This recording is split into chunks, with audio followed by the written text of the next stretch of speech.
Last month നമ്മുടെ team ഒരു IVF patient delivery എടുത്തു. ഈ പേഷ്യന്റ് ഒരു പ്രത്യേകത എന്താന്ന് വെച്ചാൽ they had 6 years of infertility. അവർ 3 IVF ഫെയിലിയേഴ്സിന് ശേഷമാണ് എൻ്റെ അടുത്ത് വരുന്നത്. എന്തിനാ IVF ചെയ്തെന്ന് ചോദിച്ചാൽ ഒരു അൺഎക്സ്പ്ലെയിൻഡ് ഇൻഫെർട്ടിലിറ്റി, അതായത് എല്ലാം നോർമലാണ്. ഓവറീസ് ആണെങ്കിലും എഗ്സ് ആണെങ്കിലും സ്പേം ആണെങ്കിലും യൂട്രസ് ആണെങ്കിലും. ബട്ട് ഒരു 3 IVF ഫെയിലിയേഴ്സ് ആകുമ്പോഴത്തേക്ക് നമ്മൾ കുറച്ച് സ്പെഷ്യലൈസ്ഡ് ടെസ്റ്റ് നമ്മൾ ചെയ്യും. ഇതിൽ ഒരെണ്ണമാണ് DNA ഫ്രാഗ്മെന്റേഷൻ ഇൻഡെക്സ്. അതായത് ഈ സ്പേമിൻ്റെ ഉള്ളിൽ ഉള്ള DNA അത് ഫ്രാഗ്മെന്റഡ് ആണോ, അതിൽ ബ്രേക്കേജ് ഉണ്ടോ ഇല്ലെന്ന് ടെസ്റ്റ് ചെയ്യുന്ന ഒരു ടെസ്റ്റാണ്. നമ്മൾ ഈ ടെസ്റ്റ് ചെയ്തപ്പോൾ ഈ DFI വളരെ ഹൈ ആയിരുന്നു.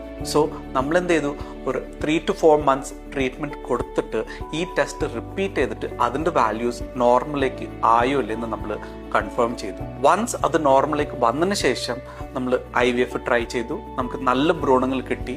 ആൻഡ് ആദ്യത്തെ